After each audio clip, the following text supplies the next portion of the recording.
help from other countries, and international help will be needed at in government level. Okay, so today's topic is disaster management. Objectives of my class: at the end of session, students should be able to define disaster, explain the disaster cycle, and define triage and its categories. Okay, please listen carefully. I will ask questions in between. So we will see what is definition for disaster. Okay, definition given by United Nations Office for Risk Reduction 2009. The disaster defined as a serious disruption of the functioning of a community or a society, widespread human, material, economic or environmental losses and impacts which exceed the ability of the affected or society to cope using its own resources. Definition is simply okay. Following disaster, we will lose money, human lives, economic and environment. To recover from that, we need extra resources. We can't recover from what we are having. Okay, we need help from other countries and communities. Okay, that is defined definition for disaster. Okay, to say disaster, we need there are three criterias. Okay, if more than or equal to 10 people are killed, or 100 or more people affected, and this declared as emergency, the situation will be declared as emergency from state level, and international assistance is called for. Okay, if one of these present, it will be that event is will be considered as a disaster. Okay, more than or equal to 10 people are killed, 100 or more affected, declared as emergency, and international help will need. Okay, this any one of if we need that event will be considered as disaster. Okay, the other one term is there, that is hazard. Hazard is a dangerous phenomenon, substance, human activity or condition that has a potential to cause loss of life, injury or other health impacts, property damage, loss of individual and services, social and economic disruption or environmental damage. Okay, this will lead to increase the risk of disaster. This is the definition for hazard and disaster. Hazard will increase the risk of disaster. Okay, so now we'll see what are the types of disaster. Okay, there are two types. First one, natural disasters. Other one, human induced disasters. Okay, there are 5 types under natural disasters. We will see with examples. First one, geophysical. Okay, earthquakes, volcano, tsunami. These all are comes under geophysical category. Next one is hydrological. Flood, landslides, wave action. These are hydrological. Then cyclone, cold wave, extreme temperature, snow. These all comes under meteorological type. Okay, then forest wildfire, extreme hot cold conditions, drought. These are examples for climatological disasters. Last one is biological. Examples: viral infections, bacterial infections, and insect infections. These are examples for biological. Okay, now we are facing COVID-19. No, COVID-19 comes under which category? Any one of you, please?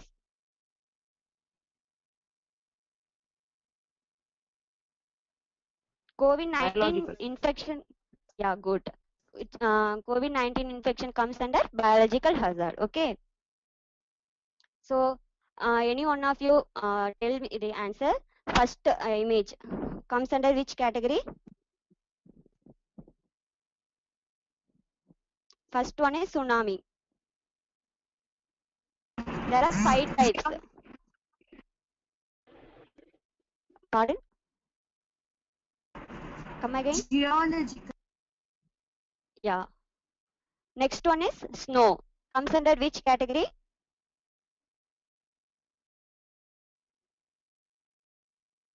So, meteorological.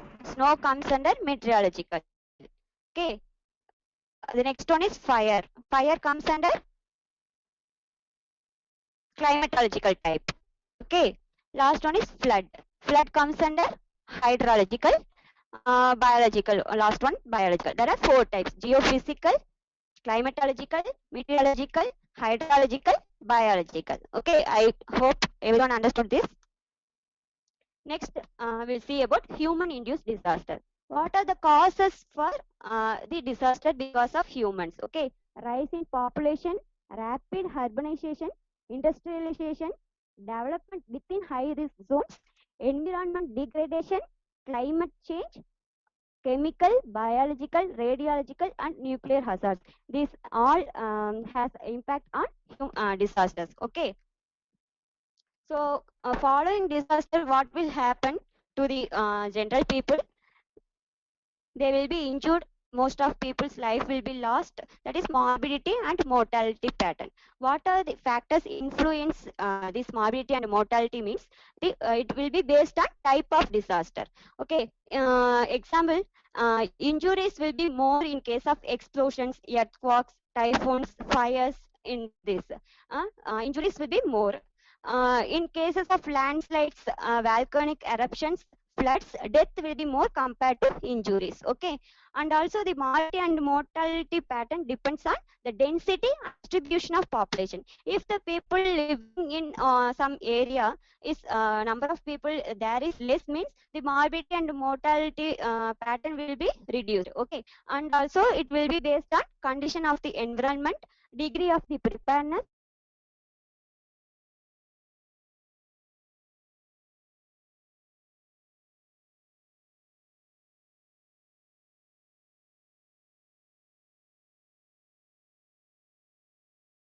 stress. If we experience some accident or sudden incident, we will not we will have a hesitancy to do that thing again. Okay, that is that post traumatic stress. Okay, then disease like already told, no, bacterial infections, viral infections, the pattern of morbidity. Then increase in indigenous disease. That is, some diseases are common in some places. Following disaster, what will happen? The cases occurring numbers will be increased. Okay, these are morbidity patterns: injuries, emotional stress, epidemic of disease, increase in indigenous diseases. Okay, and in this slide, I listed some effects because of disasters. Don't panic by seeing this slide. It's simple only. The effect of death will be more in case of earthquakes and floods. Then severe injuries will occur following earthquakes because the people will be crushed by falling object because of earthquakes. Okay, then the communicable disease transmission is more in all case of disaster based on probability of overcrowding and poor sanitation will increase the risk of transmission of communicable diseases. Okay, then damage to health facilities are severe in all cases. Then damage to water systems will be severe in all cases. In case of high winds and floods, it will be less. Then food shortage are common in floods and slow onset floods. Then major population movement is common in floods and landslides. Coming to the topic proper, disaster management. Okay, this is the systematic process. What are the what comes under this disaster management is the decision made by administrative level persons, then organizations, operational skills and capacities to implement policies, then strategies and coping capacity of the society. These all are the major most important factors for disaster management. Okay, the disaster cycle has three stages: disaster response, disaster preparedness, disaster mitigation. Okay, we will see in detail. Just remember this image. Okay, you can write like ma'am told, short notes you will get from this topic, essay you can get, so you can write everything from this image itself. Following disaster, what we should do, we should respond, so following disaster, next comes response stage, then recovery stage, then mitigation, Then preparedness. Under response stage, there will be search and rescue and emergency relief. In a recovery phase, there will be we need to give rehabilitation and reconstruction. Then mitigation means prevention and reduction, preparing something to reduce the disaster impact. Next one is preparedness. That is, we need to strengthen our system to face the emergencies. Okay, these are the disaster cycle. Okay, any one of you tell? I told no. What are the steps in disaster cycle? Please, any one of you tell what will comes under which category, like disaster phase, post disaster phase, pre disaster phase. Response comes under which phase?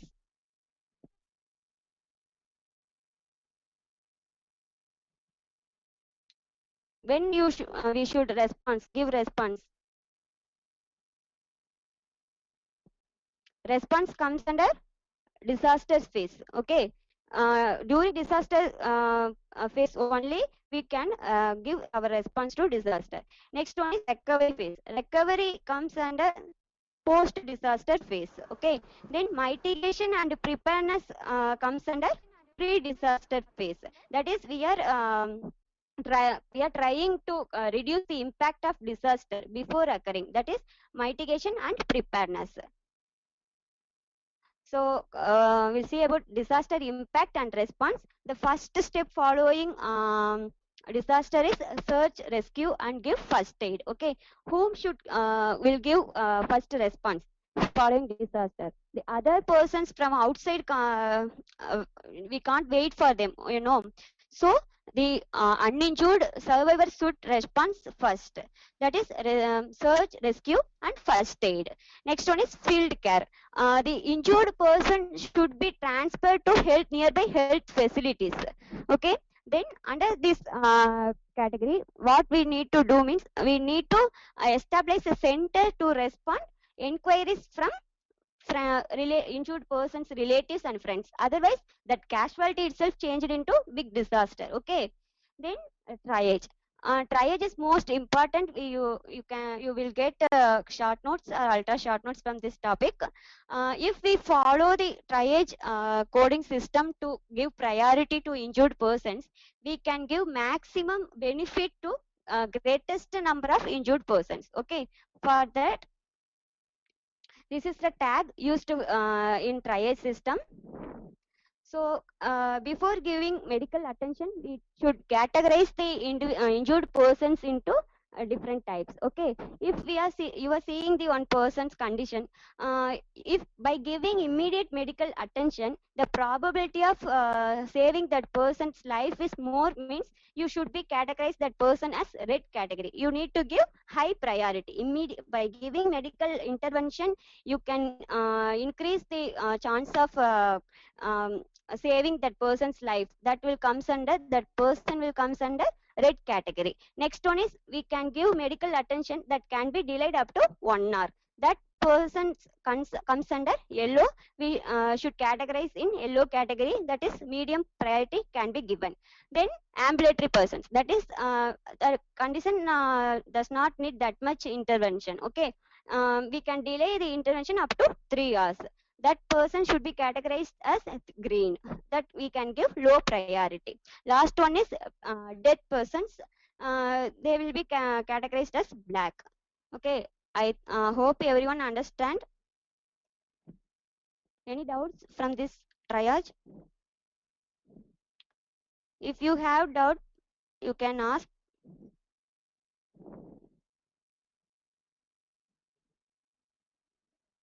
Shall I move to next?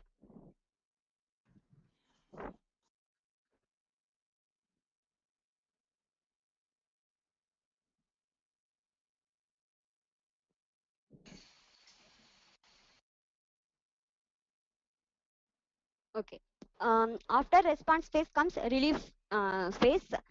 This phase begins once assistance from outside start to reach that disaster area. Okay, there are two types of needs following in relief phase, that is immediate needs. What is considered as immediate means absolutely no doubt in that health services giving to that injured person is the immediate need. Okay, so health services to attend casualties should be increased. Then we should implement some measures to prevent the transmission of communicable diseases, then decrease the death tolls. After achieving the immediate needs, we need to focus on food need and blankets and clothings, shelter and sanitation. Okay, relief phase immediate needs are health services to attend casualties, need to prevent the transmission of communicable diseases and decrease the death tolls. Then once crisis over, we need to focus on food needs, blankets and clothings, shelter and sanitation. So there are four principal components in managing humanitarian supplies, that are acquisition of supplies, transportation, storage and distribution. So I already told there are increased chance of transmission of communicable disease following disaster. What are the causes for that? Okay, we will discuss about this. First one, overcrowding and poor sanitation. Overcrowding and poor sanitation will increase the transmission of respiratory tract infections. Then population displacement. Then disruption and contamination of water supply will increase the incidence of gastrointestinal infections. Then disruption of routine control program. Any one of you tell me how can this disaster have an impact on disruption of routine control program?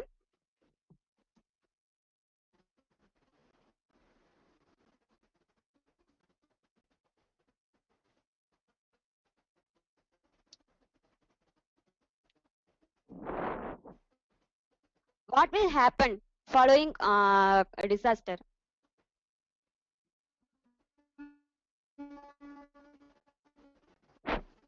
There will be more material and money loss. Okay, so that the government will focus on disaster to recover from that situation. So what will government do? Use all resources to recover from the disaster, so that we can't focus on routine control programs. That itself increase the transmission of communicable diseases. Next one is ecological changes will increase the risk of transmission of vector-borne diseases. Then displacement of domestic and wild animals increase the transmission of zoonotic infections to humans. Then provision of emergency food, water and shelter in disaster situation from different area itself increase the transmission of communicable diseases. So overcrowding and poor sanitation, population displacement, disruption and contamination of water supply, disruption of routine control programs, ecological changes, displacement of domestic and wild animals, then provision of emergency food, water and shelter in disaster situation from different areas as a role in transmission of communicable diseases. So how we can prevent and control communicable diseases? By implementing public health measures and organize a reliable disease reporting system. Now we are having for COVID, S3 portal